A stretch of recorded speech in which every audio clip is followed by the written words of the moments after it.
Je vous avais moi-même interpellé sur ce sujet, vous vous en souvenez sans doute, avant les élections départementales. La foncière commerciale.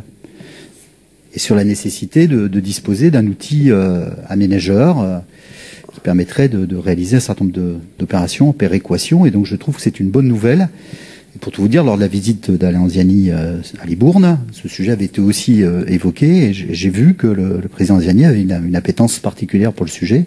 Je suis très heureux que les choses avancent avec le département de la Gironde, avec la région aussi, j'imagine, sans doute, ce qui évitera un certain nombre d'entre nous d'être obligés de recourir à des foncières extérieures au département, puisqu'un certain nombre de collectivités, c'est le cas de Libourne aujourd'hui, travaillent avec les aménageurs de Corrèze. Bon, je pense qu'on a la capacité ici à aller derrière, et c'est un enjeu important pour le département, solliciter un fonds créé au niveau national sur les foncières, doté actuellement, je crois, de 120 millions d'euros et 160 millions d'euros pour la suite, si mes souvenirs sont bons. Et donc, ça nous permettra aussi de capitaliser sur cette question.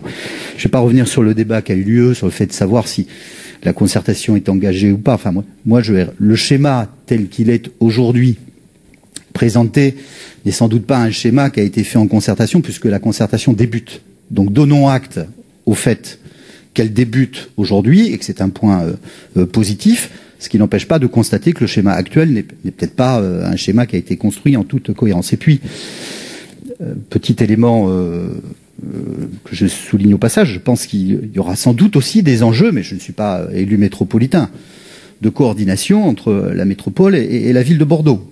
J'ai cru saisir, dans les échanges que j'ai eus avec un certain nombre de collègues élus de la métropole, que sur ces sujets, il a pu arriver au président de la métropole de découvrir dans la presse un certain nombre d'éléments fondamentaux qui relèvent, me semble-t-il, des compétences mobilité de la métropole, en tout cas du rôle de la métropole en matière de déplacement. Mais c'est pas mon sujet, puisque je ne suis pas élu métropolitain et que d'autres ici sont plus à même que moi de traiter de ces questions.